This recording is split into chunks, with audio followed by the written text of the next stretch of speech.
Hello, everybody. We're live. Yay. Welcome to another episode of This Week in Real Estate, hosted by yours truly, the Bearded Men of Real Estate. I'm Ray. Say hi, Dan. Hi, Dan. And that's Dan. Both of us are real estate agents. I am in Arkansas. Dan is all the way around the world in California, depending on the way you travel. We're speaking of travel, plane tickets. Whoa. I'm going to be traveling to Austin and Dallas and Salt Lake. So Salt Lake is going to be June 24th. Dallas is going to be August, and then San Antonio is going to be in October. So if any of you are in those locations, shout us out. Let us know. We got a bunch of news. I will be in Colorado. What? When? Yeah. I leave. When do I leave? Are you going to the summit too, by the way? Tom Ferry thing? Oh, okay. No. If y'all are going to the summit, let me know. I'm going to Tom Ferry thing. I'm going to try to do maybe a live show there. Yeah, I leave when do you come back, by the way? Because I leave the 27th. Not to. I know you guys joined up to watch Ray and I go over our schedules. We're going to synchronize our calendars for the entire show. Welcome. Yeah, we have to sync. Yeah, I leave 27th to go to Colorado for a week. Oh, nice. Well, we have a lot to talk about today. If you notice the thumbnail, maybe I should bring up the thumbnail first thing. You got to show them. If you notice the thumbnail, we're this last week, Christina M. Smallhorn was just joining us in the Clubhouse chat and said this week, especially this last week, a lot of agents and a lot of people are making a lot of comments about the potential crash in the housing market. So we decided to feature a movie with a famous crashing vehicle, the Titanic. And so there it is. Can you see it? Yeah, you can see it. Oh, no, wait. Nope, that's just me. And yep. Oh, nope, there we go. All right, there we go. Sorry. There it is, the housing Titanic. So are we? Sorry. It is for the audio listeners and podcast listeners. It is Dan as Leonardo DiCaprio or Jack, and then me as Rose, standing on the edge of the Titanic. And this is us at standing at the edge of the housing market right now. That's right. We're at the as edge we do our show right now live. That's right. I often wonder, like YouTube has algorithms that crawl your various thumbnails and stuff, and it tells them like what the video's about. I mean, it's probably why we're not getting a lot of views on YouTube because it's like, what is this? They went from what is that movie? The Fast and Furious all the way to Titanic. Then we did Top Gun. People. What are Top Gun? Yeah. Anyway, we get a kick out of them. But the housing market, there's been a lot of gains in the net. So we're going to be talking about how much people have gained in their values. We're also going into the mortgage demand falling to its lowest level in 22 years. What that can mean, home buyer sentiment hitting it a super big low. And there's actually a survey that says home buyers are crying. 50% of home buyers are crying. So we're going to dive into that. I mean, 114 experts weigh in on a housing bubble. 116, counting me and Dan. Yep. And then we're going to talk about a lawsuit with Coldwell Banker. There's also a credit thing that Dan sent me that I'll be adding to the rundown while we talk about this stuff. So thank you guys for joining us. If you're joining us on YouTube, you can comment and then we could display your comment just like Matt LaMarche did. He said, never forget Jack. Or Dan. Dusty Martin said, what up, Bearded Men? What's up, Dusty? Thanks for joining us. She is from the hot crashing market of Arizona. Yeah, currently crashing. They only have what is it, Dusty? It's only 333 listings total in her market. No, that's quadrupled since then. Oh, okay. Yeah. So if you we posted a reel of what's happening in the housing market. We had somebody from Arizona comment that they were from Arizona and this is what's happening in Arizona. So we asked Dusty, we were like, hey, Dusty, you might want to chime in on our reel that this guy is talking about your crashing Arizona market. And so she enlightened him. It was good. She said there's 7,856 this morning. As we know, that is way up from the 300 that they were. Yeah. And that's why Arizona market is crashing. Yeah. So we could display your comment just like that. You could join the conversation. That's a real easy way. You can also join us from Facebook if you're watching from there, and then you can comment. We can display those comments. Don't have any Facebook commenters yet. We do have some likers though. Appreciate that. Thank you for the likes. We can see the likes. We like the likers. And we would love for you to subscribe. You know what it sounds like, hit Ray? the bell so that you're alerted of our lives. And all It sounds like you're from the deepest parts of Arkansas saying Lakers. I'm a Lakers fan. Lakers fan. Hey, there you go. Cooper Skelton. He's a lender. He said applications are up, but affordability is down. This is the start of the crash of the market. We're not seeing applications up. We'll maybe locally, but we're not seeing that nationally. I have questions about that, but yeah. I'll display your comment in a little bit, Dusty, when we start to go through the downfall of the housing. You can also join us on Clubhouse. So we're in the Real Estate Networking Club. That's this. If you're already on Clubhouse, it's a little greenhouse at the very top. You can go click that, and then be sure to follow the club. That way you're alerted of the various rooms, I guess, Clubhouse rooms that are happening. Are they still called rooms?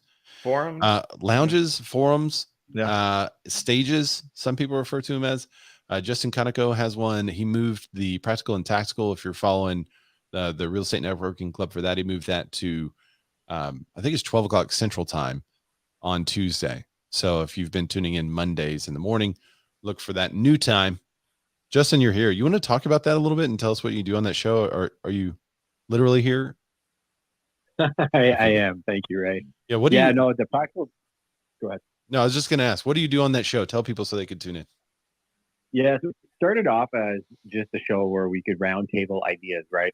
Practical and tactical, because there's no life coaches. We're not selling anything. It's different business owners and obviously real estate entrepreneurs that are working through sales, marketing, productivity, and growing a business, right? And kind of morphed into that open table where we would pick a topic every week.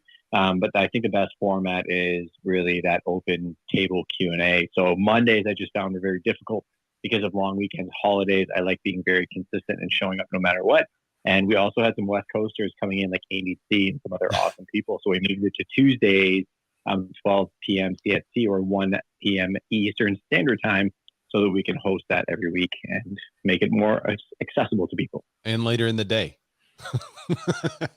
Yeah, Monday morning. Wait. Oh my goodness. Hang on. How did I do that? Wow. Okay. So I didn't even know that was possible. Did you know that you can listen to Clubhouse through a web browser? That I do not know. Now I know.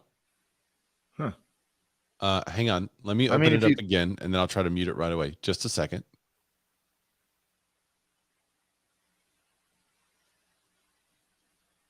Wow. Okay. So I muted it.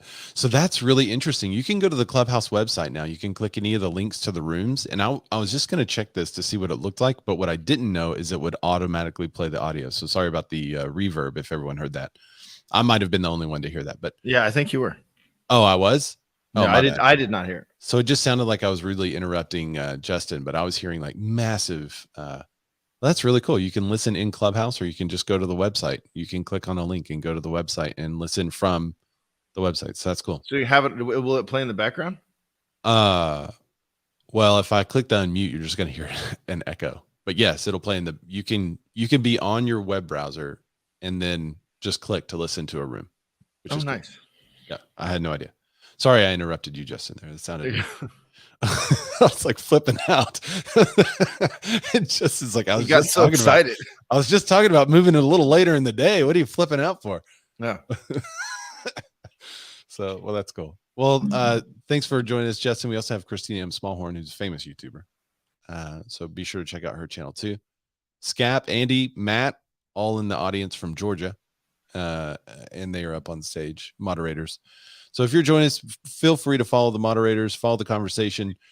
These are people that we've kind of vetted, that we know and trust, and that they will help us kind of run the show on the Clubhouse side. But we really appreciate you guys joining us today. So I mean, Christina's saying in the Clubhouse chat she's not famous. She is famous. She has 100,000. How many subscribers? A lot of 180 something thousand. Right. That's I mean, if not famous, infamous. Yeah. Well, I'm infamous for sure. All right, Dan, before we get into these headlines, would you tell people what this show is actually all about? You know what? I'd love to. Now, when Ray and I met here on the interwebs, before Christina M. Smallhorn was famous, Yeah, it was. It was like 4 years ago. It was a long time ago. And by the way, Taya, we all love Taya, right? We know Taya. Mm-hmm. She just hit 30,000 followers on Instagram. I saw her post about it. That's really awesome because she's been working hard at that a long time, and she's an amazing agent. But before any of these real estate agents got famous, Ray and I, had met here on the interwebs, and I had an idea for a show because I'm in fact a bearded man of real estate. And when I met Ray, I noticed something very interesting about him. What was that, Daniel? Not only has he never been on a cruise, he never is going to go on a cruise. Never, not once. He's not even interested in it. This is absolutely true. There you go. Boom. Did you know that was true? Have we talked about this? I don't think so. No. No, it would take a whole lot to get me to go on a cruise. I just don't. I'm. It's not that I'm claustrophobic. I just can't stand not having any options. But from what I've heard, everyone's like, "Oh, there's so many options. You do so many things. You can only walk around that ship so many times. It would take a lot to get me on it." Same. I would rather be at I'd rather be at a Disney park than a Disney cruise. Just trapped on a boat that could, for what, a week or two at a time, and just at any minute it could go south. There it is. It could go far, yeah, real south. I mean, and then you're trapped on a boat with all those people you can't get away from. I mean, how many people are on those things at one time? 2,000, 5,000? Like, that's insane to me. Something that big should not be floating around in the, I don't know. It's just a little bitty hole. I don't know.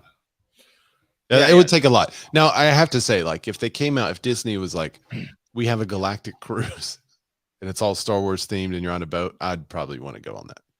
But I do have to say that every now and then I see an advert for it, and there's like really awesome looking like water slides and stuff. I'm like, oh man, it kind of gets me to think about it. So I could just go on endless water slides nonstop. I mean, you remember watching I'm sorry if you don't like the banter, just fast forward a little bit. You remember watching the Discovery Channel? I think it was Discovery Channel, the Whale Wars show.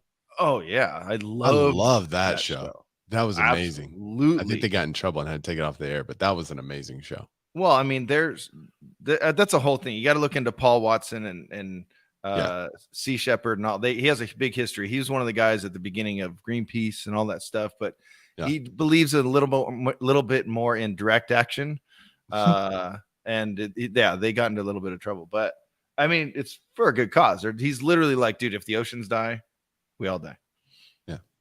Facebook user says, I'm here too, Dan. If you're joining us from one of the groups that this is posted in, be sure that you give permission to Facebook to that podcast or cast to use your face so that it just doesn't say Facebook user. Yeah, just give YouTube or Facebook all the permission to see your face. Yeah. It's got to be all of it. All right. Sorry, Dan, I interrupted. Yes, I'm probably not going to go on a cruise anytime soon. But we digress. And if you do hate the banter, there's going to be. Did the dude do it last week? No. I think he did. I think he actually did. I'll have to go look. I didn't check. Yeah, we got to go. He will comment and tell you when the banter's over. Yeah, because I don't think he likes the banter, but he doesn't say anything about it. He just shows up and says, "Here's where the show starts. Here's where." He just lets you know. So the much maligned banner. But if you don't, there will be timestamps and you can click through it, which I found last week very, very helpful. Because I don't even like our own banter, but we do it anyway. But I did know. I knew he didn't want to ever go on a cruise. But what I also noticed is he loves giving value up front to his clients, but also just to humans in general. So the show's about being more as an agent, but also being more as a human. And one of the ways we believe in giving back is to know what in the world is going on so that you can consult with your clients and be able to tell them, hey, this is happening in the real estate market. I actually just got a call this morning from a guy. And he was like, hey, I'm thinking about selling my home. Should I wait? Should I go ahead and list it now? What should I do? What's the market going to do? And just using the research that we've already done for the show and the articles that we've already talked about or that we're going to talk about, I was able to tell him what's going on nationally. And then I informed him about the local market. And then he was able to make a decision, a really short phone call. And he was like, wow, you really know a lot of what's happening. I'm like, yeah, that's part of it. You're right. I do. So, all right, let me try this one more time with another one. Hang on. I can't mute this one. Hang on.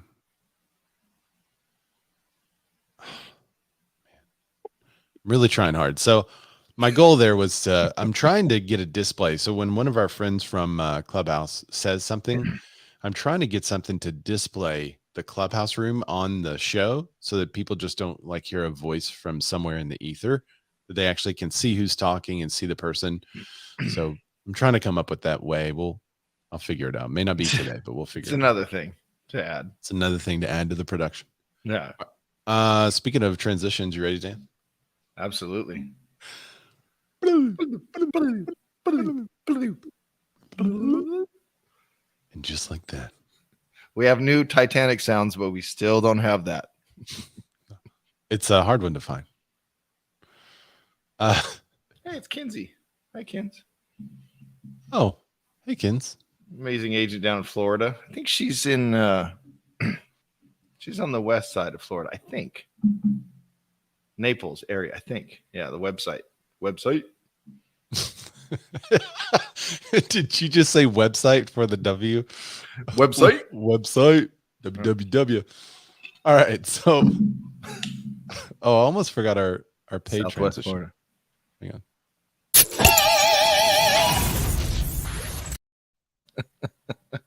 If you had to guess, me, what's the us? record gains? You probably already know. You probably already read the article.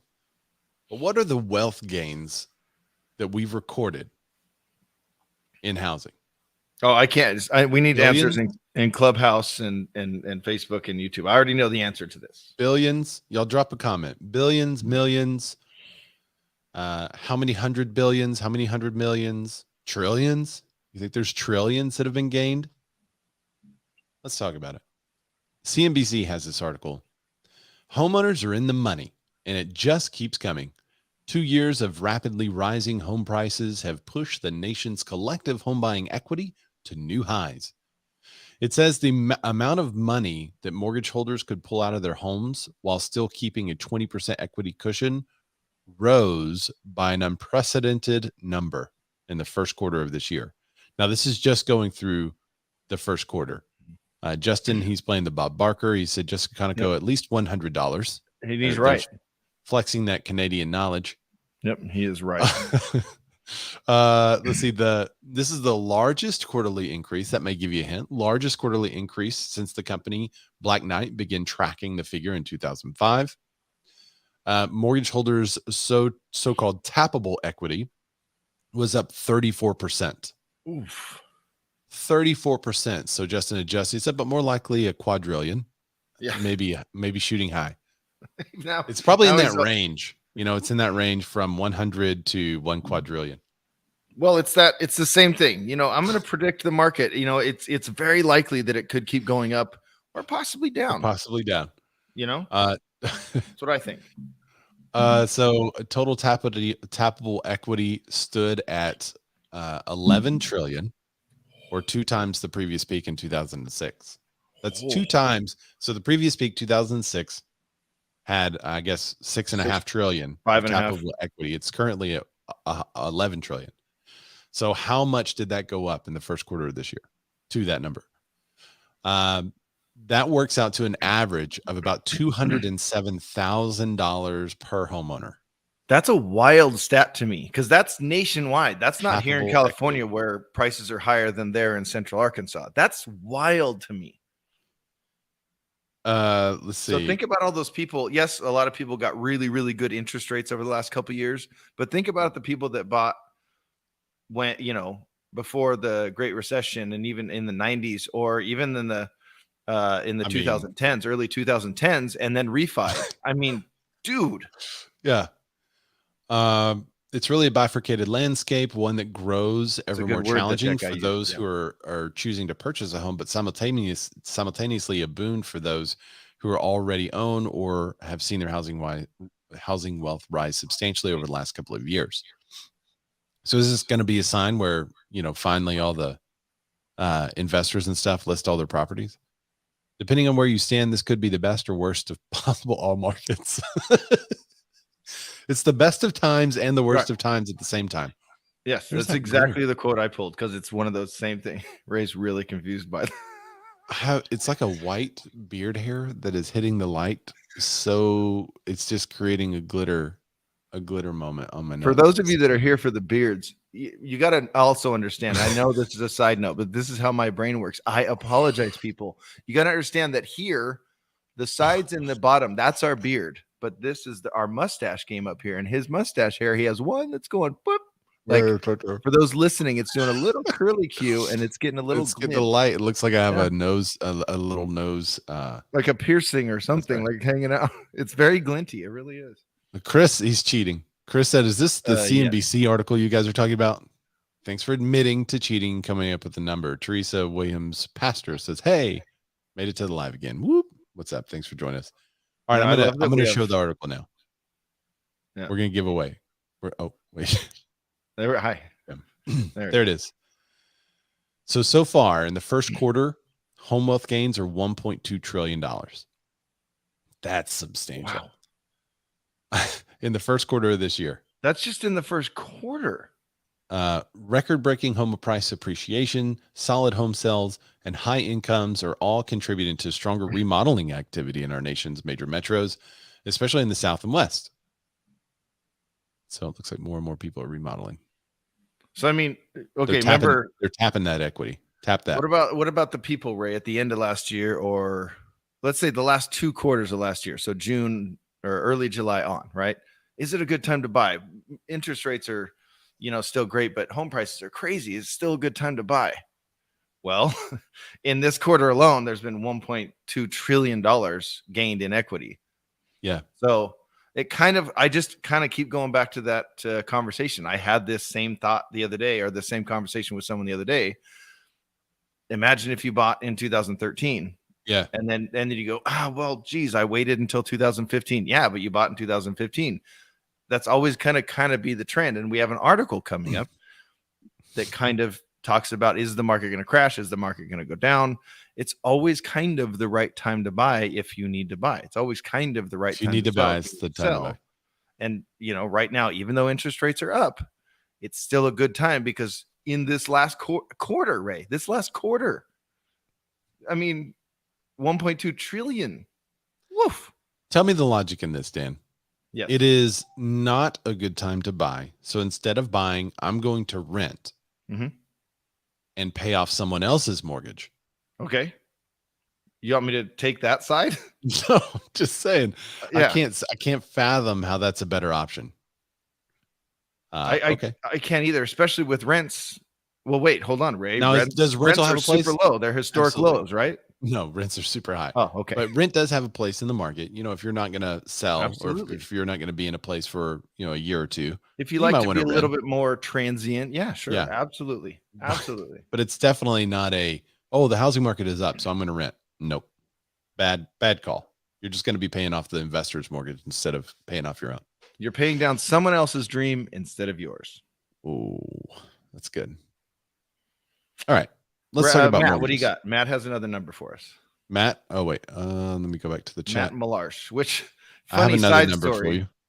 For you. What number do you have? I have a funny side story real quick while he's coming up with that number. I went to message him on Instagram because we have a mutual client and that I'm referring to him. And I went to type in his name to find him in my DMs and I couldn't find him. And I go, what? Wait, what's happening?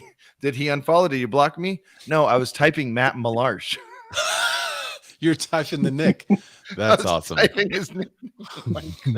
I'm all, dude, what's up, dude? I thought this guy loved me. I don't know what's up. Oh, I'm typing I thought this guy loved me. Well, welcome to the show, Matt Malarsh. Thank you. I'm so sorry. Thank you. So I think it is worth noting, just kind of along these same lines, back in 2020, and this is according to Zillow, so take it for what it's worth, the U.S. combined value of real estate, like the housing market in general, was $33.6 trillion. So you said 1.2, was it? It's up 1.2 in the first quarter. The total is right now of tappable. I think the word was tappable equity is 11 trillion. So third, according to 2020 data, at least. Interesting. Okay. Yeah. Yes. So it's not saying the value of housing. It's saying how much equity someone has available to tap is 11 trillion. Right. But if everything remaining equal, today was 2020, and we were using this combined value of 33 trillion, we would say roughly a third, right? Yeah, but now the combined value is way up too. Right? Since 2020, it's way up. Yeah, I haven't found that yet. I'm looking for it. Okay. Because we know the home values have increased the last couple of years, like 20%, 25%. So you could just compound that out. This year we're up 19%, which is down from up 20% last year this time. Okay, so there it is. So 20% and 19%. So add 20% to the 33 trillion, then add 19% to that number, and then how much is 11 trillion? We'll get a number crunch on that. 43.4 trillion is what they say now at the end of 2021. So tappable equity is about 25% then. Yeah.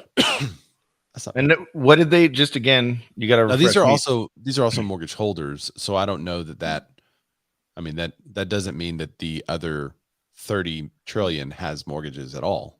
All right. Well, that's what I was going to say. What if I bought, because this is above 20%, right? Isn't that what that means? The tappable part. Well, so there's two different ways of looking at it. They looked at one of saying it holding a 20% cushion. That was a number that they split out. And then they split out the other number saying that this is tappable. Okay, I see what you're saying. Because tappable doesn't mean numbers. If my home is worth 500 grand, I'm not gonna you might refinance and use 100% of that. Yeah. I mean, that's what led partially to the crash, but 15 years ago. But it's interesting they're talking about mortgage holders though. They're not even. Does that mean? I was gonna say, what about people that bought with cash or don't have? My dad doesn't have a mortgage. It's a good question. He's got quite a bit of equity. Is he part of that trillions and trillions of dollars? We got a little bit of breaking news. I need a sounder. I'll have to find one. The Dow fell 300 points. S&P 500 down 1%. Economic slowdown. 300 points just fell. I don't follow that stuff. Is that big? That sounds big. That's pretty big. Yeah. Yeah. S&P down 1%. I think they halt trading if it goes down 5% in a day. So like, whoa, one fifth of the way to halt trading. See, that's the crazy headline. We're on our way to halting trading 1/5 of the way. Yeah. Chris Doherty said rates may be high, but the interest rate on renting is 100%. It's true. That's a great point. Way of looking at it. I like that. All right, let's dive into mortgages.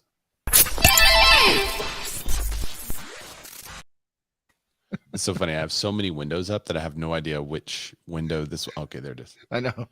I'm the same today. Usually I have it kind of controlled. I put windows within windows where I can reference them quickly. But today it's like I just got to tab through them and hopefully I'm opening the right window. Speaking of, super excited about the next Mac OS with all the ability to control what windows are up and stuff. I mean, as far as production of this show goes alone, that's huge news. So very excited about that. They're doing it just for you, Ray. That's right. They're like, you know what? That Ray guy does a lot. That Ray guy, let's help out his hands. Let's just help him out a little bit. All right. So I want to go to talk about mortgage demand. We've been talking about the demand of applications and what's happening despite rising rates. A couple of weeks ago, it was rates that were falling. Rates fell again last week, but now rates are going up again. And it looks like mortgage demand is now falling to the lowest level in 22 years.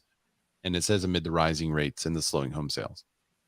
It could be that the mortgage demand is falling, and that's in part causing the slowing home sales, you would say. So the article states mortgage rates are back on an upswing after a brief decline in May.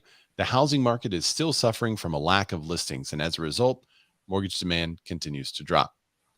So this is actually saying that the lack of homes for people to buy is the reason why mortgage demand is going down, and the rates. Total mortgage application volume fell 6.5% last week compared with the previous week, according to the Mortgage Bankers Association seasonally adjusted index. Demand hit its lowest level in 22 years. The average, let's talk about the average rates. It increased to 5.4%, and that's up from 5.33%. the week prior. Refinance demand, which is most sensitive to weekly rate moves, fell another 6% for the week and was 75% lower than the same week a year ago. So it looks like it's a ton lower. But remember, like that was historic low rates. I mean, we were in the 2s and 3s this time last year. Right. I mean, geez, people were locking in under 2. I mean, it was the Fed had rates set at 0 for a long time, like a pretty extraordinarily long time, meaning not our interest rates, not what we get, but that's what got things down to. I mean, people were logging in at what, 2.1 and 2.15 rates and things like that. I mean, purchasing with these rates, that's insane. The article goes on to say that applications for mortgages to purchase, they fell 7% for the week and were 21% lower than the same week a year ago. So I want to know, because did someone mention it in Clubhouse or so on YouTube or something? I want to know, are people feeling this? Because for me, I'm still seeing new buyers come in. I think people are hesitant. I'm still getting new leads and things coming in. Then I have my existing leads that I'm working with. But are people feeling this? Is it like this week I had no new buyers, or I don't know. I just want to know where people are feeling this, because for me, I'm not seeing it a lot. Sorry, I'm giggling because Julie Moon, she said, I'll pay double for my Patreon for better production, which is currently at 0. So she's down, dude. Let's go. She's willing to multiply that. Yeah. 2 times 0 is. Yeah. Did you say you have 0 buyers? Who said that? No, 0 buyers? We have zero Patreon. So that means it costs you 0 to listen to the show, Marla, unless you want to sponsor us. Right. She said, ha ha. All right. But someone said, let's see, moving to Chino Hills, California. What's up, Mike? He said buyers see that they've got the upper hand, relatively speaking. Dusty Martin, we were talking about this earlier. I'm going to go up to her comment from earlier, because we did this reel, and then somebody commented on the reel how the Arizona market is crashing, and they knew because they were there. The Arizona market did have 3,900 active listings. They need at least 25,000 to enter an even market for the full stat. And then she said that they're up to 7,856 this morning. Right. And so just like 2 weeks, a week. When did she send that up? She sent that yesterday. They just over the weekend, they had 300 new, I think something like that. 300 new listings. Yeah. Relatively flat. Yeah. So, but what this article, what I thought was interesting is that they didn't say, oh, it's definitely the rates causing people to pull back. It's the market causing the crash. There's no housing. definitives in this article at all. Right. It's saying that it's the lack of inventory. So that means if you have more inventory, then purchase applications would increase despite the rising rates. That's what we would see in the right. Right. So now I have a question though. Well, what's that? What's Mike's comment? When the markets change, they will blow past even. Yeah. Oh, so he's saying we're going to blow past go, like flow right through go without even stopping. Do not pass go, do not collect. Yeah. But I have a question. So with interest rates where they are now, which I think 5, what are they? 5.6? 5.4. 5.40. They went 5.40. Yeah. On the. Yeah. So with them going up, doesn't that help inventory catch up a little bit with buyers chilling out for a minute? I believe this is a momentary chill. I said it a couple weeks on the show. Buyers are waiting to see where the interest rates are going to go. And they're kind of like, all right, well, if they're going to stay around here, I'm going to jump back into the market. I'm going to dip my toe back in the pool. But this momentary pause, if they are chilling a little bit, if buyers aren't rushing to get their applications in right now, doesn't that help the market kind of the tide to flow a little bit for more homes to come on the market? Doesn't that help out, Ray? Yeah, I mean, it would mean less. Well, it may not mean more homes are coming on the market. It may mean less competition for what's already there. Or they're lasting longer on the market. Because I did some research before this as well, and it's mostly in our higher markets. The lower, by the way, 500 is our lower end market right now. But when you get up over 7, 8, things start lasting on the market a little bit longer. You get past the first weekend, past the second weekend now. So wow, really? Yeah, we're seeing things sit And then when you get up over it's the an million, obvious then crash in California. So there's a crash in Arizona and California.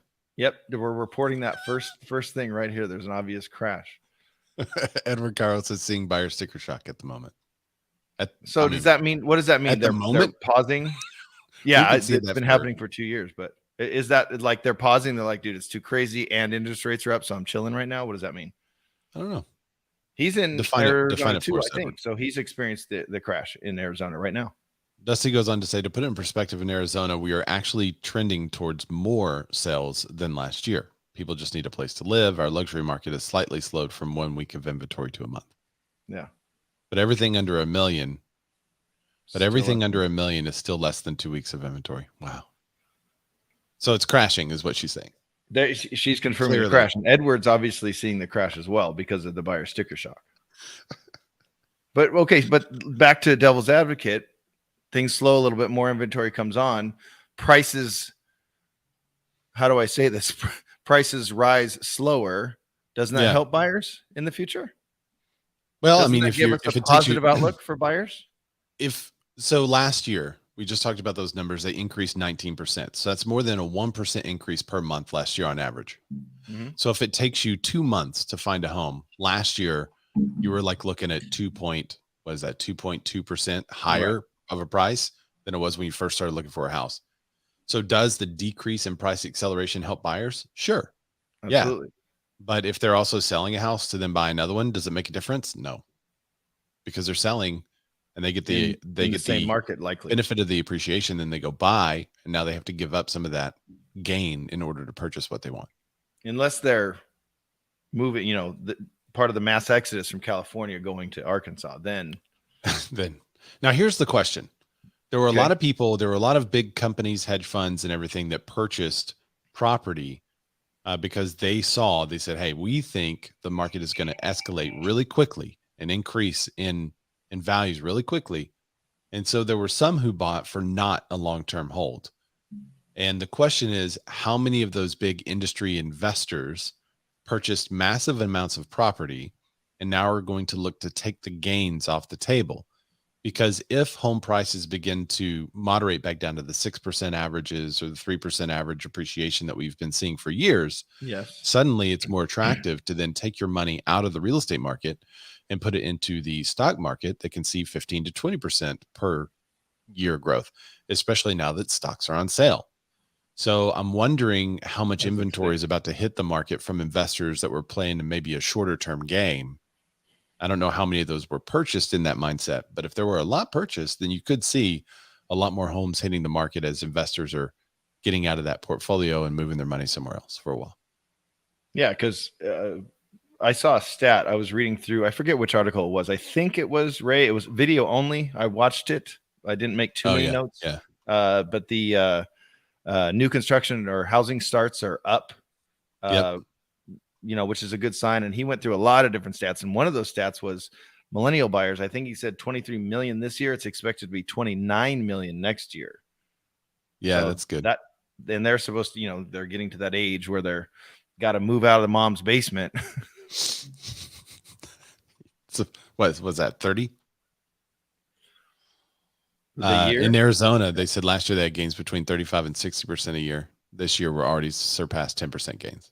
Well, so it's way slower than last year then, Dusty. So it's crashing, obviously. Again, signs point to crashing. And in case you guys don't know, we're being facetious. In case that's not coming across. 10% increase in your investment, man. You better find something else. 1 quarter in. All right. I'm already on the next. Oh, wait, hang on. I was still trying to figure out a way to pull up. I can pull up Clubhouse. If somebody, a tech guru's out there, I could pull up Clubhouse in Safari and mute that tab. But I can't pull up Clubhouse in Chrome and mute that tab. And StreamYard is what we use to broadcast in so many places at once. So thank you for joining us on all the different places. StreamYard won't share a Safari window. It'll share a Chrome window, Chrome tab. Huh. Yeah. All right. Side note for the tech gurus. There you go. All right. So how do you think all of this, I mean, we're seeing we're already seeing a shift. I'm already getting calls from sellers, clients, buyers, potential buyers, potential sellers saying, hey, I'm seeing all this talk about a market shift. How's this going to affect me? And when should I list my house? Do you think this will make buyers excited or very sad? Because we know where they've been. That was so ominous. We know where you've been. We know where you've been. We know what you did last summer, Ray. Well, I mean, there's been so much focus on, this shift and all this other stuff. When this report came out, when was it done? When was this report done? I'm sorry. I'm distracted. It just recently came out, but I don't know the time period that it covers. We'll get into it as we talk about the article. But basically a national housing survey released Tuesday. All right. So it was yesterday. It found that a percentage of Americans who think now's a good time to buy fell to 17% in May, breaking a previous record lows of 19% seen in April and 24% seen in March. So it's just low after low after low. Fannie Mae has been conducting the monthly telephone survey of 1,000 consumers since 2010. Which 1,000 people out of 320-ish million in our country, 1,000 people. And then is that a valid sample size? You're complaining about the sample size? I don't think that's a valid sample size. I mean, to then write these national stories and say, this is where buyer sentiment is. But what they don't tell you is that the home purchase sentiment index, I mean, here's the number right here where you can see it. Consumers' expectations that their personal finance situations will worsen over the next year reached an all-time high because they're looking at inflation since the May survey that expressed greater concern about job security.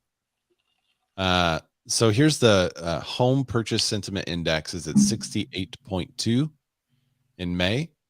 It is still it looks like it's maybe averaging. It's been flat. A little bit higher would have been average. In 2011 in May, it was 60.3. And that was a fairly normal market at that time. I mean, it was coming out of the 08, 09. So there were a lot of options for buyers to choose from. Yeah. Right. Interest rates were in the 4s, I think, then high 4s, I think. But they're looking, so the overall purchase sentiment index, which is based on 6 survey questions, decreased by just 0.3 points in May to 68. They don't tell you the questions. Right. But you can go look up the questions. Actually, we should do that. But that's a 11.8 drop from a year ago, bringing the index closer to the pandemic low. Ooh, should have said penny of 67.5. Well, yeah, but a year ago, interest rates were 3. They were crazy low. So that's my question for everyone. 76% of those surveyed said it was a good time to sell. Right. That's the takeaway I have there. That's what I took away from it. If it's a total awful time to buy, how can the same respondents say it's a good time to sell? Yeah. I just who's going to buy it? That's why I questioned the 1,000 people. These results suggest to us that an increase in mortgage rates, high home prices, and inflation will likely continue to squeeze would-be home buyers, as well as those potential sellers with lower locked-in mortgage rates out of the market. So yeah, if you are currently at a 2 point whatever percent, and you're thinking about making a move for investment purposes, and you're looking at, well, I got to get a 6% mortgage now, you're probably not going to move. I would say, I mean, that's a good chance that you're going to stay put. Yeah. But if you are sitting at a 2% rate in a house and you have 5 kids, small. Right? and you're like, well, I mean, we're on top of each other. This is painful. You're probably going to buy. Now, would you keep that other 2% as an investment? Yeah. So that could be a situation in which you see less inventory coming, but interesting numbers. We'd love to get some feedback on that. If you're in the comments, pop in the comments, tell us what you think of these. Is 1,000 an optimal sample size, or should they call more? Everybody they call it says spam risk on their phone. Do you get that warning when someone calls that says spam always risk? And it even shows a rating, like low to high. There's yellow, orange, and red. It, like on my phone, pops up. I had someone call me yesterday asking me about something I used in real estate, and they were like, hey, I'm looking to buy a house in Florida, and I saw this tool that you use. So I was wondering Was that okay? Is it legit? Is this a legit thing? I was like, where are you calling from again? They're like, Florida. I was like, when you called, it said spam risk, right? And they're like, no. It's like, come on, something's going on. Something's going on. Something's going on. I'm skeptic. All right. So we know that home buyer sentiment is at a low. But if you were saying this at a comedy show, what? Go ahead. Well, Dusty says it right there. Last year we had gains between 35 and 60%. This year we've already surpassed 10% gains. That's way less gains, which is leading to a crash, I think, right? It could be higher home buyer sentiment, right? Yeah, higher home buyer sentiment. When you think? Where is it? Hang on. Oh, there it is. I was looking for our next article. So if this was at a comedy show and you said home buyer sentiment is so low, what would the next phrase be, Dan? How low is it? It's so low that 50% of buyers are crying. The title pick is so sad. First of all, it's a husband. I'm assuming husband and wife, and he's consoling her on the couch, but she's also pregnant. It's so sad.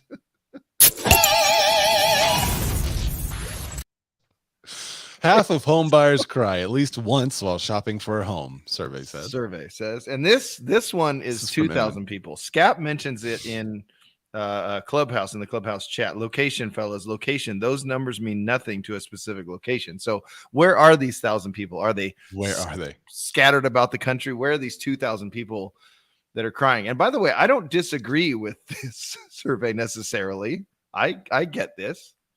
In fairness, the article is on Inman, and I don't know that this photo is probably not with the original survey release. It's their sensational take. They get you to click, right?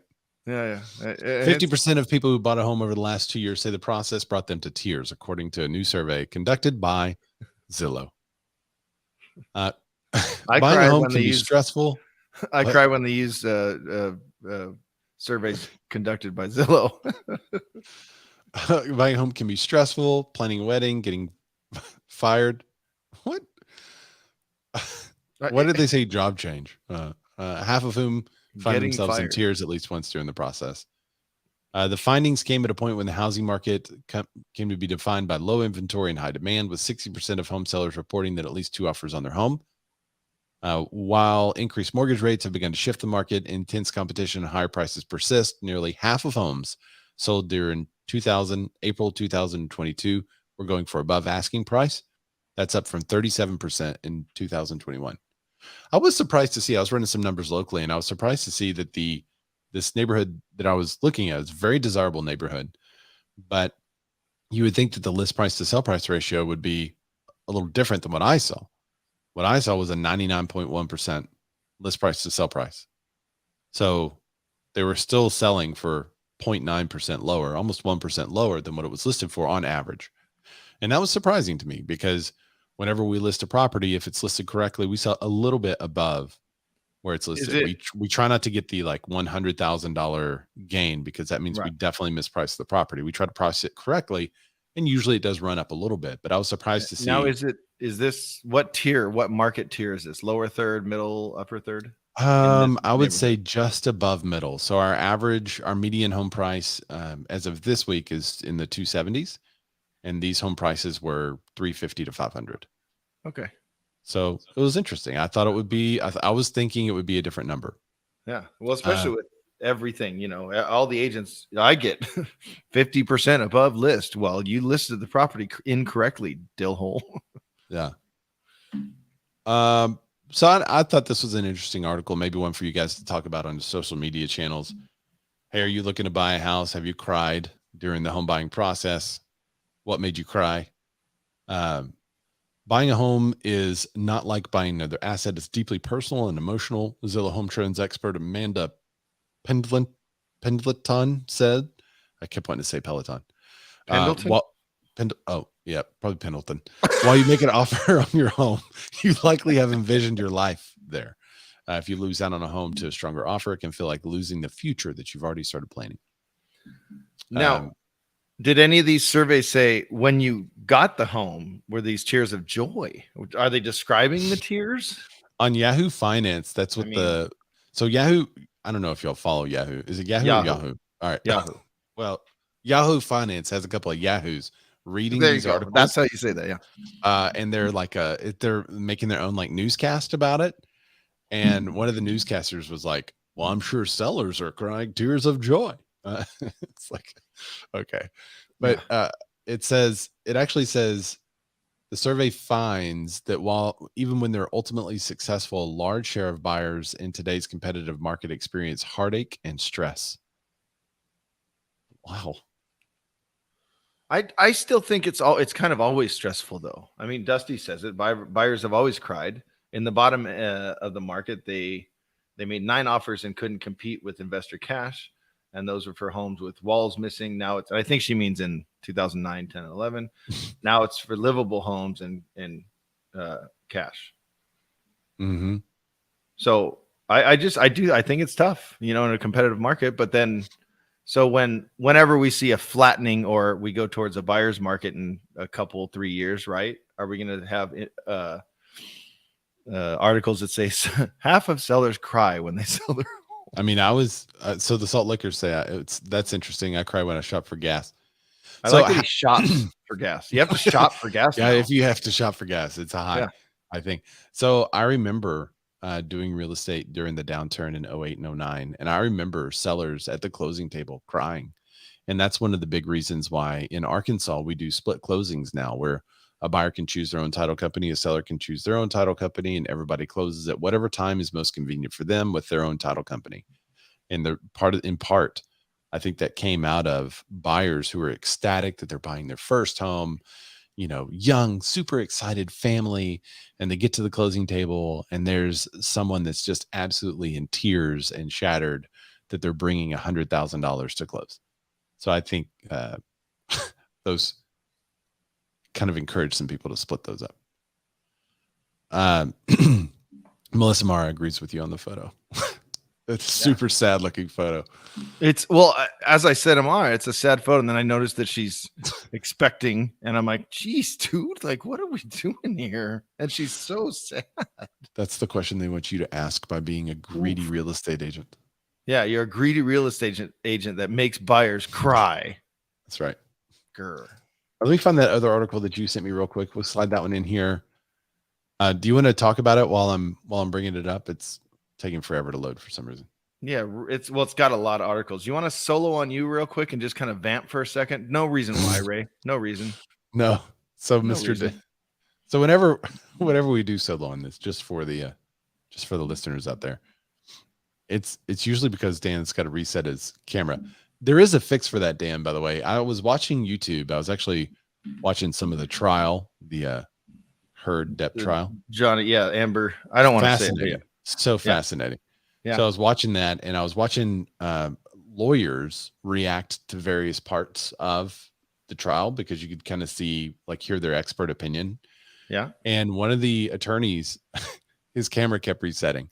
And he's a pretty famous YouTuber. Like he was like, man, I've got to figure out why my camera's doing that. I was like, well, that's the same thing that's happening to Dan.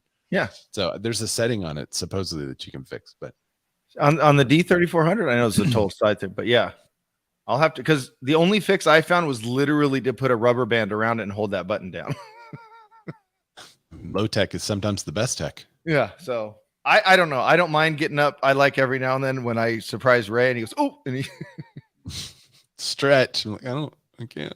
Yeah, you got to do this. Stretch. But yeah, I have that article up. Hold on. Let me tab through everything. Yeah, go ahead. It's U.S. consumer credit rockets to a new. Oh, wait, Ray, we have to do a transition. Oh, hang on. We're professionals.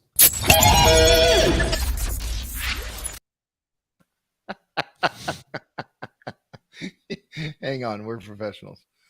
Oh, wow. Oh, you're getting a pop-up. So yeah, I don't have that. So hopefully you can read it. Are you a member of Market Watch? Credit. What? Are you a member of Market Watch, or somehow you get a free look? I don't know. If I talk about it, I'm approaching my article limit. It says at the bottom of mine. Oh my goodness. So I can't scroll too much, or I'll find another source. Go ahead and tell us about it. U.S. consumer credit rockets to new record high in April. And this is from June 7th, so yesterday. The numbers, they give you the numbers behind it. Now, are we okay with Market Watch? Or do we kind of... Yeah. Market Watch is good. They're not... So we don't really take a lot from Business Insider because it's been shade. Yeah. That's the shade. And now this one kind of relates to what we're talking about with which one mentioned it, Ray? The equity being up trillions of dollars, right? Right. They kind of mentioned it there, and then also about sellers maybe pulling back right now. And the reason I felt this relevant is pulling back and maybe do some renovations on their home instead of selling and then buying again. But total consumer credit rose a seasonally adjusted 38.1 billion to a record 4.57 trillion in April. Economists, I always, if you guys have only been watching the show for a couple of years, I used to say economists, and it took me because I did it as a joke, but it took me the longest time to say it the right way. Economists had been expecting a 35 billion gain, according to the Wall Street Journal forecast. That translates to a 10.1% annual rate increase in April, down from a revised 12.7% gain in the prior month. This is a third straight month of gains in consumer borrowing above 30 billion.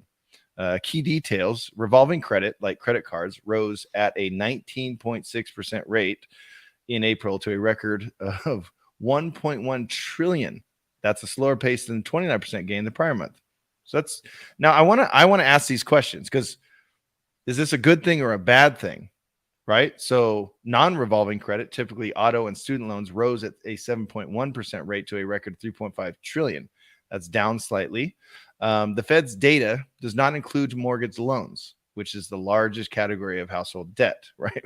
Which that would add lots and lots of debt. Big picture. Consumer borrowing has increased at a rapid pace this year, and economists are still debating the cause. Some point to rising gasoline prices, while others are worried it is a first sign of stress among consumers. Yeah. So if you want that one, it's pretty much just stats and facts. That's on Market Watch. But Ray, what does that mean? Is that a good thing that we have more credit out there? Is it a bad thing because now there's more debt and people can't buy? It's going to start affecting their debt to income ratios. What does that mean? So in my opinion, it's not a good thing. Whenever you have more people borrowing money, it's because they are usually concerned. Now there's two takes on this as far as economics goes. One is when people are borrowing more, they're more confident they'll be able to get the money and pay that back because roaring economy, they're using the money that's out there. But usually this type of credit, this type of borrowing is done from necessity. And when people are borrowing this type of credit, it's usually because there's an affordability issue. And that is traditionally caused by inflation. And so it's not really a good thing. It does impact the debt to income ratios. So you're going to, again, see people not able to afford the house they wanted because now their debt is up because they're borrowing. It could be situations in which their productivity is decreased, like a small business that anticipated a certain number of sales is not getting those transactions. And so now they're having to borrow a little bit to make up for that. So it could be a number of things. But I lean that a credit card type of debt is not a great debt in the market overall. And given the other factors in the economy with the increase in everything, the cost of everything, basically the inflation, home prices, interest rates, and stuff. It's going to... Now real estate is a hedge against inflation because traditionally home prices go up as inflation goes up. So does home prices. But whenever you have a weakened affordability from the consumer and they're weaker in that they can't buy what they used to buy, and now they're having to use credit, that's not great. What you will probably see also is a shift in what you should see is a shift in consumer behavior to where the things that they used to purchase because the money was there and flowing, they could easily purchase that. Now they're not purchasing that. The trip they were easily going on because the economy was roaring and they were making a ton of money, they're not going to go on that trip anymore. So you should start to see a change in buyer behavior that is more focused on necessities and then some conveniences and some luxury items. But you may not see the huge luxury expenditures. Now, this was also predicted by us last year. Right. As we talked about the increase in inflation coming. And I think I even said, and I've said this year too, about, skiing is a great example. When I was little, that was only rich people activity, or people that had more money than we did at the time. And now like everybody does it. So there's a lot of things that we all do now because it's been affordable. They're going to have to raise their prices. And then it wouldn't surprise me if people's expenditures on basic needs like gas, housing, because that's increasing. Now they have less disposable income to do the other things. Yeah. Food is up. I mean, yeah. Louis C.K. says it best. Back in the day, before credit, when you ran out of money, you just stopped doing things. You didn't do any more things. That was you it. Just worked until you had more money. So yeah. But now, you got the credit and you can do all the things. So yeah, I see a lot of nicely done up Civics with lots of extra stuff on them. Wonder where all that money came from. Now I'm open if anyone from Clubhouse wants to jump in and kind of give their 2 cents on that. I'm open to other ideas, but that's just kind of my own personal idea. Probably heavily impacted by Dave Ramsey. I do still like it. And I don't know if you follow Jared Benson on Instagram. I'll send you some of his stuff. I've sent you a couple. He has lots of funny Dave Ramsey stuff. It's really amazing. Yeah. Chris Benjamin, y'all need to follow him too, because there's some stuff coming. Yeah. He shot a little behind the scenes the other day that was hilarious about Dave Ramsey. So. But I mean, overall, I wouldn't say $18,000 cars with a $20,000 in modifications is a great financial decision. Bro, if you can find an $18,000 car right now, you're already in the money. But what he's saying is a car that's 15 years old that is $18,000 or $5,000, and you put 20 grand in it in spoilers and rims. Don't bring my Jeep into this. I have to hesitate and hold myself from sending you the reels and the things that I see, the memes that I see on Jeep owners. I literally have more parts in my garage than on my Jeep right now. It's fine. One I saw the other day was just someone sitting in their Jeep and turning it on, and then ding, ding, ding, all the lights going off. And I'm like, and all it said was Jeep owners be like.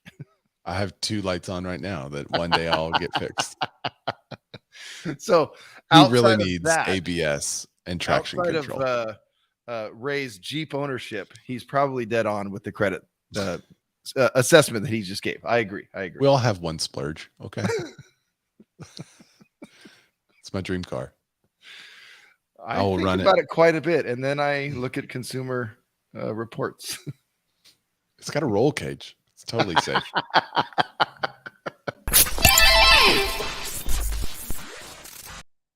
All right, let's talk about what are the odds of a bubble popping. That might be the best transition ever. It's got a roll cage.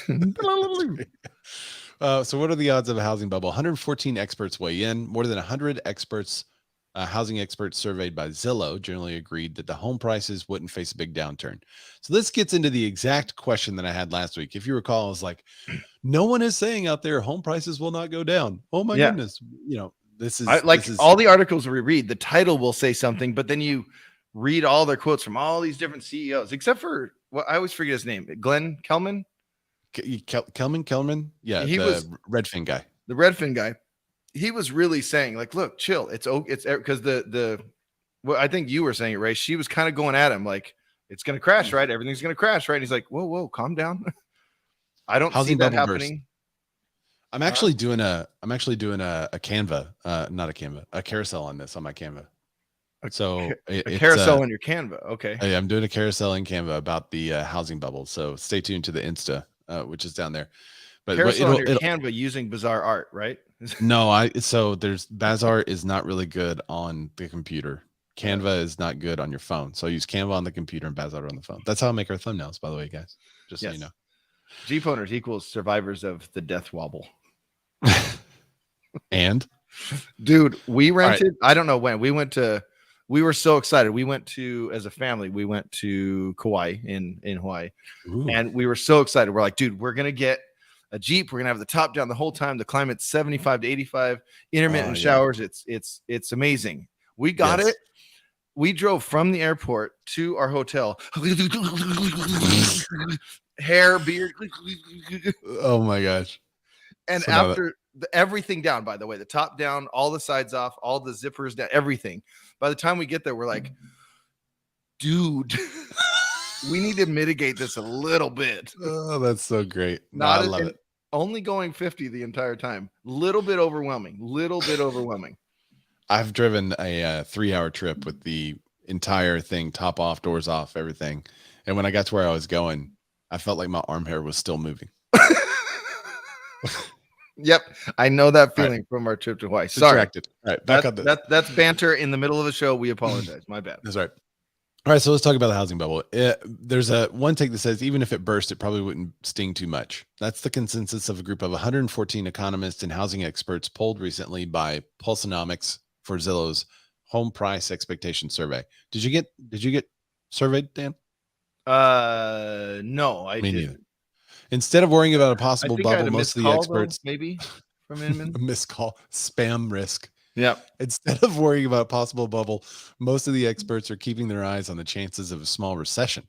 Approximately 3 out of the 4 experts expect the economy to contract for multiple quarters, either in 2022 or 2023, as the Federal Reserve takes big steps to fight consumer price inflation. It's unclear how much recession would affect the real estate industry at this particular moment, Zillow economist Nicole Bouchard said in a report.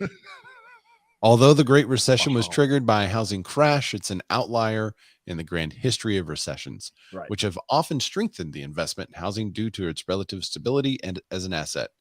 Which we've said 1,000 times on the show. Yeah, as you know, it's really easy to remember. 19.1% or 19.7% and 1.91%. Those are the two crashes, or the 2 recessions in which housing prices went down. The other recessions, home prices went up 3%, was the next lowest, and then it was 6 and 6 and 6. So home prices tend to increase as the economy pulls back or contracts or has a recession. So I would anticipate home prices to continue to increase, but as we've said a billion times, the rate of that increase wouldn't be as high. Well, and with what the market's doing as we speak, don't you think people are going to go, whoa, okay, well, maybe my money should be somewhere else?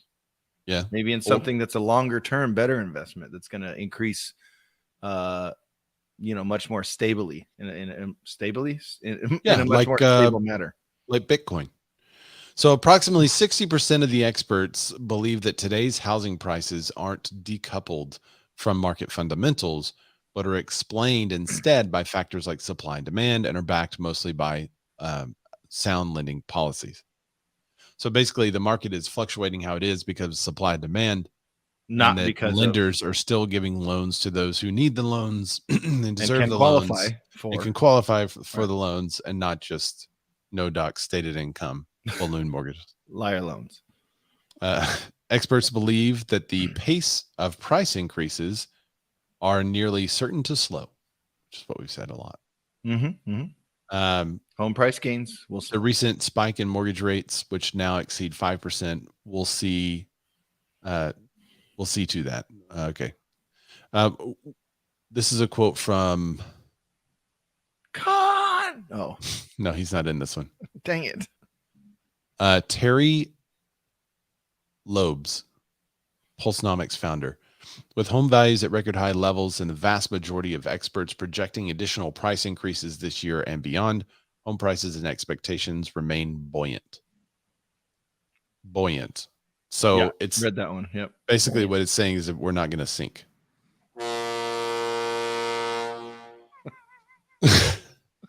Dusty Martin says, wait, are you telling me economics is driven by supply and demand?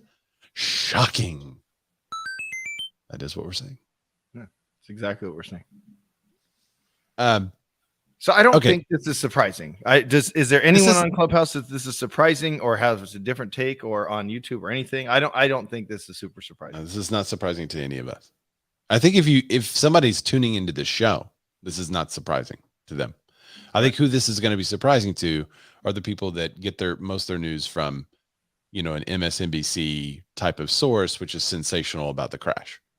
That's where this news will be super surprising on. I think in CNBC, is what we saw from the interview with Glenn Kellerman, the Redfin, where that lady was like, why are you smiling if the real estate market's going to crash? I mean, they are trying to set that up already. So Right. That's how the entire interview started. And by the way, I'm seeing the same thing as James here. James, he says, SoCal OC, I'm seeing multiple offers, but not bidding wars, with days on market 2 times as long from 7 to 14. Festini sounds like a name from The Princess Bride. Oh, I was thinking, what was the mob show on HBO? Oh, yeah, that one. The Festini. Woke up this morning, got that one. Yeah. What is that called? What is that? Melissa, come on. It's not The Godfather. Sopranos. What is it? Sopranos. That's it. All right. So Taylor Hack, what's up, man? Come on up, buddy. He's joining us on Clubhouse. I was just looking. He's okay. Any more comments on this stuff? Taylor, you got something to add to the discussion we were just having, bud? Now, as I'm tuning in, you're saying that everybody's getting ready to make announcements that real estate has crashed, and basically what they're trying to bait us with is to speculate about how bad, so that they can because from the perspective of selling papers, if it bleeds, it leads. Yeah, well, so a couple of weeks ago, was it 2 weeks ago, Dan, that Kellerman was on CNBC, and the lady started the interview by saying, "You seem to be smiling, but the whole entire housing market last week, maybe it might have been last week. Yeah, so it looks like a lot of the news reporters, news outlets, they're really talking up a housing crash, but you have 114 experts that were polled by Zillow that says, no, it looks like home price gains are going to slow. Home prices are still going to gain in value, but we seem to be fine and led by solid economic fundamentals. Is the same thing happening in Canada? What's going on where you are, man? So I was in the most mediocre market of the pandemic. So I'm in the middle of Canada and a population of about 1 million. And honestly, we had very few crazy multiple offer situations. We didn't experience a lot of what the rest of the world was experiencing. However, when I plug into markets like Toronto, seeing is the movement from a seller's market that was more extreme than they had seen, that lasted so much longer than they had seen, and suddenly is already through balance and trending into a buyer's market. Now, the thing that I think is going to fuel the papers is going to be the deceleration, not actually the speed that we change to. So if you were going 210 miles an hour and suddenly you're doing 100 miles an hour, you're like, oh my God, I'm going so slow. But realistically, this is like still too fast, maybe in some cases. That's interesting. Good take. So where do you foresee? Look at this. I got the Clubhouse thing finally up halfway into the show. Now I can display you. There's Taylor down there. So I could display you on the screen for YouTube and Facebook. We're seeing way too much Matt on there, buddy. Way too much Matt. There's a lot of Matt on there. I don't know what's happening. So where do you see this? Where do you see your market headed? You said you're in a much less crazy market, I guess. And, in Arkansas, I'm kind of the same way. Our entire state's 3 million. Our market here is only like 200 to 400,000 in the metro. So we don't have those giant upswings and giant downswings. It's all fairly level. Where do you foresee your market headed, Taylor? Well, my market is probably going to buck the trend because affordability is going to be a unique advantage in the next reiteration. The way that we see interest rates trending, and just imagine that for the majority of people, when interest rates move 1% like they did over the last 90 days, that in reality is like $250 in the average payment in many of the markets, and more than that in quite a few of those markets that have dominated the news through the pandemic. So being where I live, affordability metrics means that it's only 4 times the average household income to buy the average house. And that is going to be a unique value proposition as interest rates rise. Wait, say that one more time. That was good. It's 4 times. It's 4 times. It takes 4 times the average household income to buy the average house where I am. Wow. In the markets that I mentioned, like markets like Toronto and Vancouver, it's 11 to 17 times the average household income to buy the average house. So the meeting that I'm on my way to right now is actually for my marketing company, where I'm meeting with an IT company and an HR company to talk about home sourcing. Yeah. And what I mean is, Like right now, we just saw news across the entire United States that talked about layoffs. We see people like Elon Musk that are calling people back to work by demand. And this is the new world that we live in. But in some of these premium markets where the affordability is so difficult, like I mentioned, those people don't want the productivity associated with work from home. And the question that I'm about to ask at this next meeting is, what would you like? At what price would you accept that? Because if you could hire an employee from my market working remotely that is like massively less expensive than your market where they have to live in that expensive location, then I really do see people starting to work remotely from low value locations to high value locations. Reasonable. Very interesting. Yeah, that's good. Good idea. So I just did the math on our market and we're 5.5 times. So that's you have a crazy good deal, dude. 4 times is like, that's so good. So that's an interesting number that not a lot of us keep track of. Yeah. That's a really interesting stat. Armando, he's joining us. I'm glad that the information is good because my beard is questionable by comparison. That's true. Great info, questionable beard. Yeah, thanks for joining. Oh, tell us what's the name of the city where you are? Do you have cities there? Or is it all provinces? Yeah, it's a city within a province, just like a city within a state. I know, I'm joking. And hey, I gotta. So there's only like 30 million of us. We're basically the population of California spanned out across a large amount, like very low population density. Everybody gets a yard here. And where I am is Edmonton, Alberta, Canada, and it is like the little Texas of Canada. Hardworking farm food in the oil industry. This is, I mean, it's really, from what you're saying, it's very similar to like a Texas or an Arkansas as far as the population density. Everybody's got a yard where we are too. So interesting. Well, thanks for doing the show, man. The culture. And thank you for letting me join the show. I've definitely been a listener before, so it was great to participate. Always good to see you, Ray. Yeah, man, you too. Yeah, thank you, man. Armando is also joining us. What's up, buddy? What kind of show is this? It's one of my favorite. That is Armando saying that. It might be the best ever. Okay. Howdy. What's up? What's up, man? Thanks for joining us. All right, sorry, I'm doing live production here. I did figure out how to do the Clubhouse window, which I liked. It is showing a lot of mats, and I know I could probably refresh that, but I'm kind of halfway afraid of refreshing that because I might lose the ability that I gained in figuring out. Or you might have that echoey thing. Don't worry about it. You're fine. Don't worry about it. Matt likes to see a lot of himself anyway, so it's fine. 1 to 2 mats is fine, but that was 4 or 5 mats. That's a lot of mats. That's another dimension. Yeah. Okay. So let's talk about this lawsuit real quick, and then we'll let you guys go. Before you get into this, Ray. Okay. I think it's interesting. Reology has changed their name, right? Yes. I was going to mention this. But in all these articles we've mentioned over the last week or two, they're kind of quote unquote in trouble. They're not the new name. It all mentions Reology or Reology. It all mentions Reology. Yeah. It doesn't mention the new name. Why is that? I thought they switched.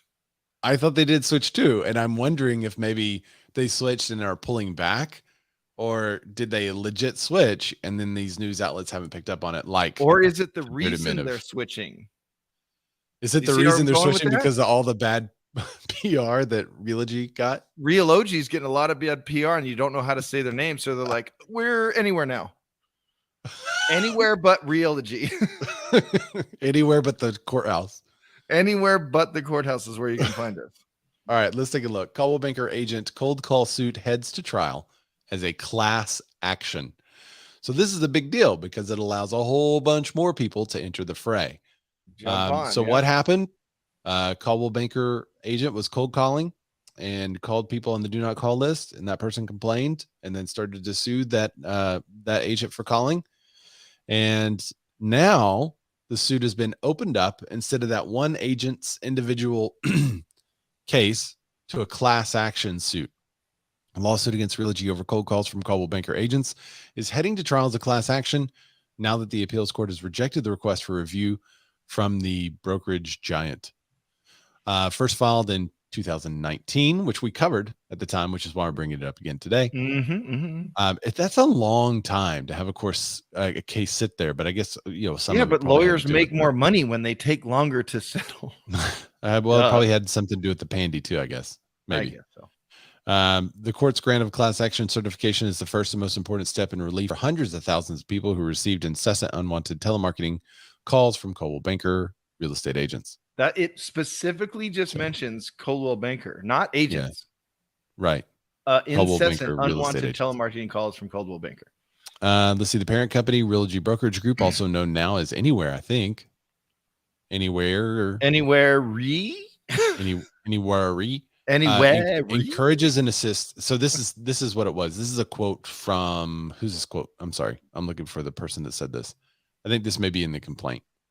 It said, Coldwell Banker's parent company, Realogy Brokerage Group, encourages and assists thousands of agents across the country to use cold calling to try to solicit business to power dialers like Mojo to make up to 300 calls an hour, but fail to provide sufficient training or monitor compliance with federal rules about telemarketing.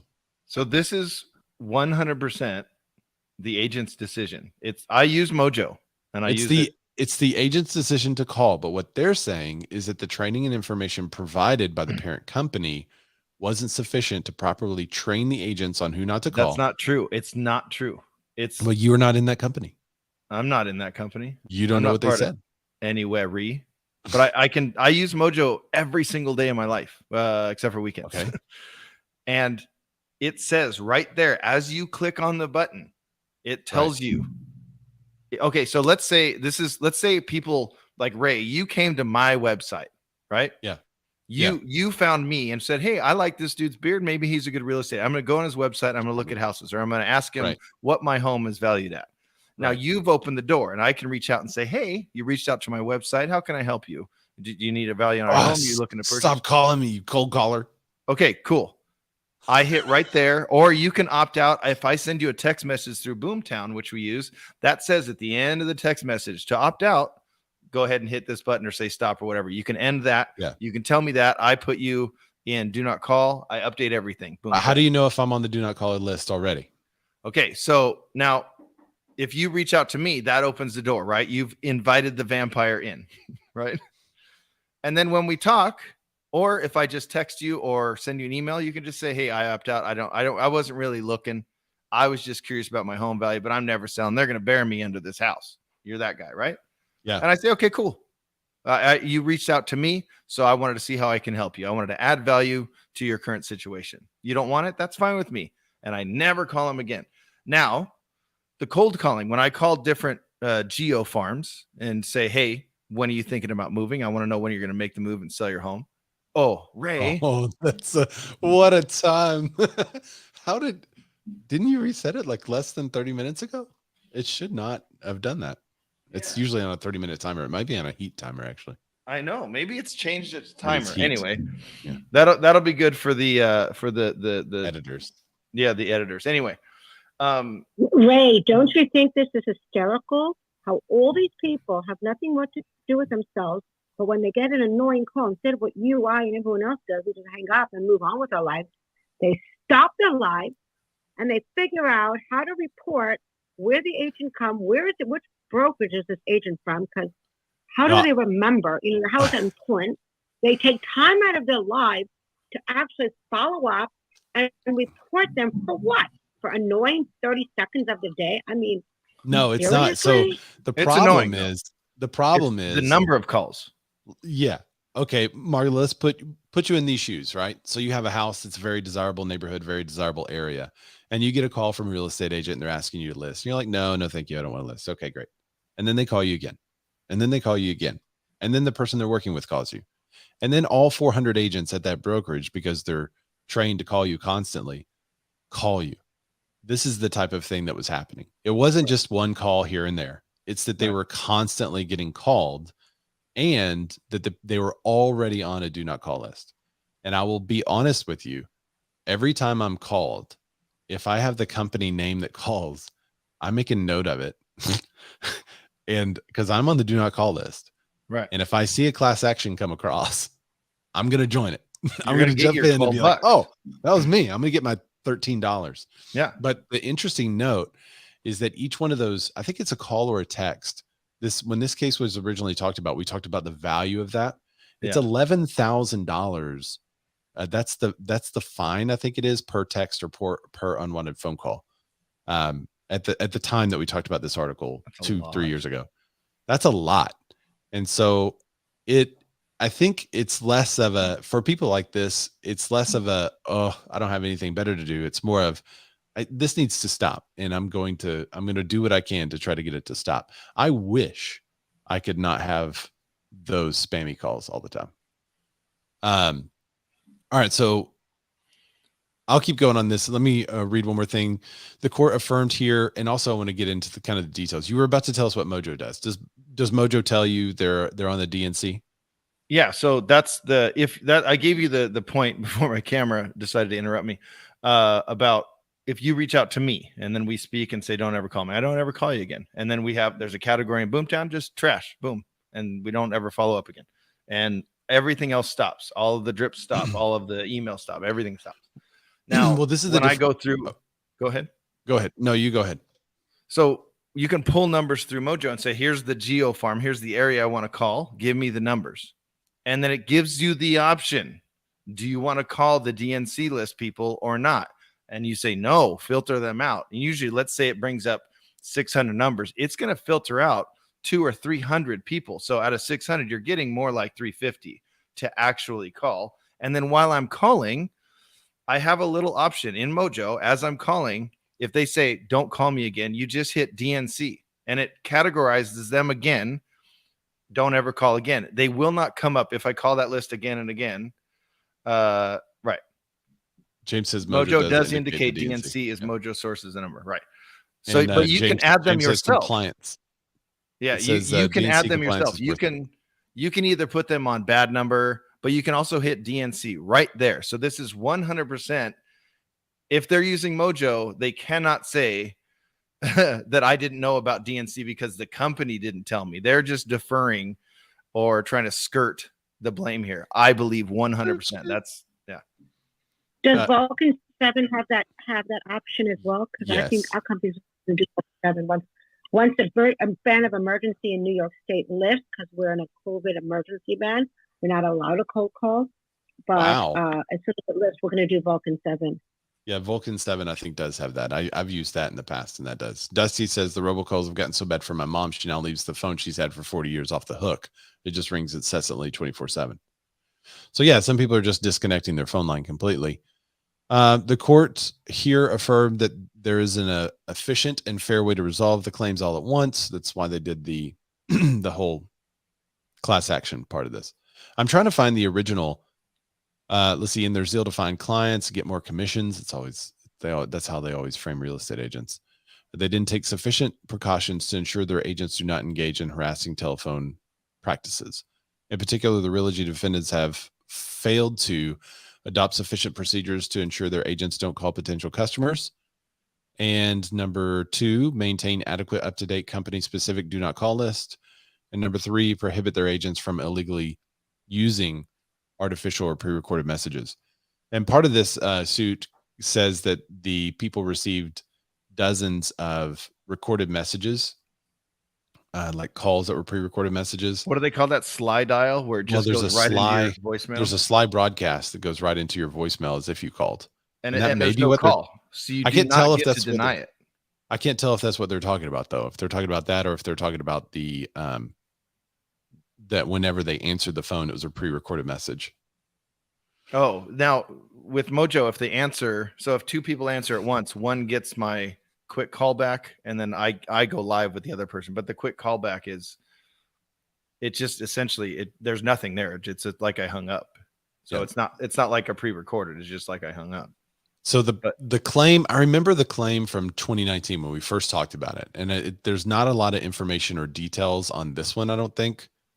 But I think part of the big claim is that Realogy was actually training people to do it and kind of skirt it, get around it.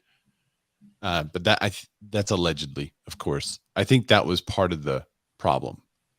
Oh wait, it says the TCPA prohibits anyone from contacting customers for commercial purposes using an auto dialer without the customer's prior written consent. Carries statutory damages of $500 per violation, willful damages of $1,500 per violation. That's for the phone call. Yeah. But I know there was a case that did $11,000 per text message. So yeah, James has a great he says he'd rather comply. I'd rather comply. It's a list of people who don't want to be called, a high chance of being jerks. I just wish this list of people that wouldn't speak English, he'd scrub that. Yeah. Every dollar I've used has that option to not call the DNC.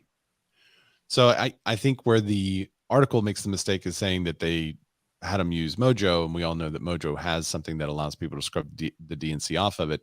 Yeah. So they're likely going to try to push this off onto a third party. Coldwell Banker's likely going to try to push this off onto the agents that did the calling. I wonder if they could track it. You know, there's a lot of questions I have about the case in particular, but I thought it was interesting just because we've dealt with a couple of these in the past. One was a text message thing. The other was this. Boomtown recently added. Boomtown is a CRM. Boomtown, what is that called? It's Consumer Retention Manager, right? Relationship Manager. They added a thing now within the last 6 months ish or so where text messages, they say at the end of it, if it comes through there, then it says, hey, to stop this, or if you didn't want this, just reply with stop or no. I think it says no more, whatever. And it's fine. If they don't want to be contacted, they don't want my services. That's fine with me. There's plenty of other people to call. It's okay. But yeah, I remember early in my career with Keller Williams, I'm going to call him out. It was like, I wasn't Keller Williams practice, but there were definitely agents going, yeah, don't worry about the do not call, just call them anyway. It's the same thing as when I remember when I was door knocking a lot when I first started, there's that do not solicit, no solicitations, knock anyway. Dude, no. They're saying don't do that. I mean, it is, in my opinion, the no soliciting is a little bit different, especially if you're working with someone that's like their neighbor and whatever. I mean, you know, there could be a difference in what you're pushing for sure and what a professional is out there doing. But the DNC is the DNC. If they're going to blame the Mojo or whatever the dialer is or they're going to blame there wasn't enough training. That's really false. And maybe they didn't get trained on it, but it's right in front of your face. As you're sitting there, the little windows up says, you know, contact, meaning I contacted them, or no contact, next record, leave a message, and DNC, bad number, all that. It's all there. It'll be interesting to see where the broker's responsibility or brokerage's responsibility ends and where the agent's responsibility for something like this begins. I agree. It's going to be interesting to watch.